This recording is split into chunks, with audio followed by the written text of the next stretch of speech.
आगे बढ़ाना, ये भारतीय जनता पार्टी का लक्ष्य है। मुझसे कई बार कोई पूछता है कांग्रेस पार्टी का पता क्या है, तो मैं कई बार बोलता हूं कांग्रेस पार्टी का पता लापता है। ये लापता है। इनके राज में बिजली लापता, सड़क लापता, पानी लापता, विकास लापता, सब कुछ लापता। एक ही चीज का पता है और वह है भ्रष्टाचार। जहां जाते हैं वहां भ्रष्टाचार करते हैं। भारतीय जनता पार्टी जहां कांग्रेस एक तरफ अंधेरा लाती है, तो भारतीय जनता पार्टी उजाला योजना से और सौभाग्य योजना से आपको अंधकार से दूर करती है। इस बात को हमको समझना होगा। कांग्रेस पार्टी जहां 9 लाख गरीबों को आवास योजना आपसे छीनती है, वहीं मोदी जी आपको 14 लाख से ज्यादा आवास योजना में मकान देकर के पक्का मकान देने का काम करते हैं। ये भी हमको ध्यान में रखना है।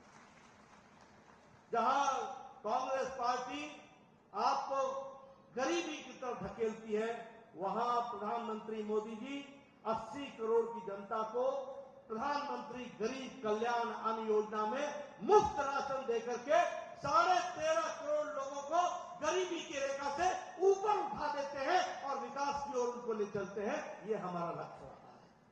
और उसी तरीके से फ्री इलाज, ये आयुष्मान भारत के तहत 50 करोड़ लोगों को, यानी भारत की 40% की आबादी को 5 लाख रुपए गंभीर बीमारी के लिए लड़ने के लिए, उसके लिए प्रधानमंत्री मोदी जी का आयुष्मान भारत हम लोगों को, गरीब लोगों को मदद करता है ताकि वह गरीब इलाज करा सके। लेकिन मैं आपसे पूछता हूं, क्या यह सच्चाई नहीं है कि आज राजस्थान 5 बातों के लिए जाना जा रहा है?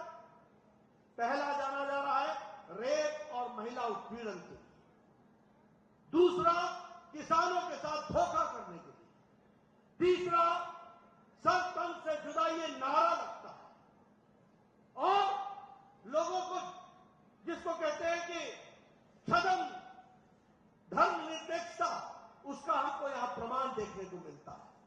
मंदिरों पर बुलडोजर चलता है। जिस पेपर लीक की आपने बात की, युवाओं के साथ विश्वासघात होता है। बताइए, ये 5 बात के लिए आज राजस्थान जाना जा रहा है कि नहीं जाना जा रहा है? जाना जा रहा है कि नहीं जाना जा रहा है? जाना जा रहा है कि नहीं जाना जा रहा है? बताइए, ऐसी सरकार को रहने का अधिकार है क्या? परिवर्तन लाओगे? परिवर्तन आएगा? राजेंद्र मीना जयपुर पहुंचेगा?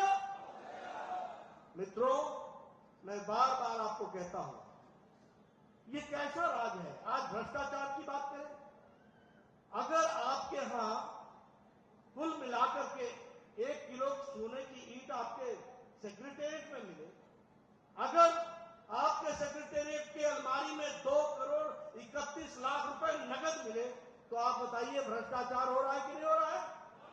भ्रष्टाचार हो रहा है कि नहीं? गहलोत की नाक के नीचे हुआ है कि नहीं हुआ? आप बताइए, गहलोत के परिवार ने और इनके परिवार के लोगों ने ठेकेदारी में 11,000 करोड़ रुपए का रिश्तेदारों ने ठेका लिया कि नहीं लिया? लिया कि नहीं लिया? इसके भाई ने, गहलोत के भाई ने फर्टिलाइजर में सब्सिडी वाला फर्टिलाइजर एक्सपोर्ट किया कि नहीं किया? भ्रष्टाचार किया कि नहीं किया? केस लगे हैं कि नहीं लगे हैं? आपने 25 तारीख को राजेंद्र मीना जी को भेज देना, SIT बैठवाऊंगा और ऐसे लोगों को जेल के सिक्कों के पीछे डाला जाएगा। ये आप ध्यान में रखिए। मैं महिला उत्पीड़न की बात करूं, मैं महिला उत्पीड़न की बात करूं, आज राजस्थान महिलाओं में रेप में नंबर 1 पर है। पिछले 5 साल में 10 लाख से ज्यादा केसेस हुए, 10 लाख से ज्यादा 5 साल में। आप बताइए, प्रतापगढ़ की घटना उठा लो, अलवर की घटना उठा लो, भीलवाड़ा की घटना उठा लो, चूरू की घटना उठा लो, बाड़मेर की घटना उठा लो,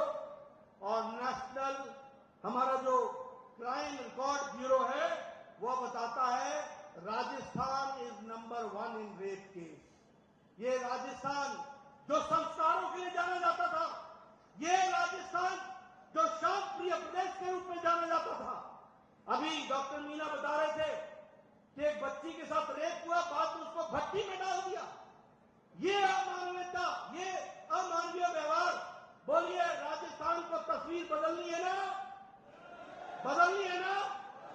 तो बदलनी है तो गहलोत को घर पे बैठाना होगा और भारतीय जनता पार्टी को जिताना होगा। इसके लिए आपको काम करना पड़ेगा।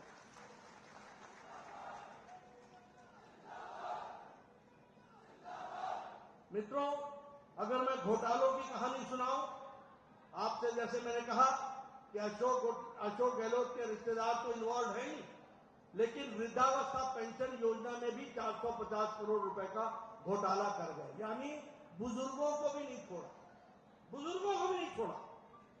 ऐसी सरकार को रहने का अधिकार है क्या? मैं फिर पूछता हूं, 25 तारीख को न्याय कर दोगे ना?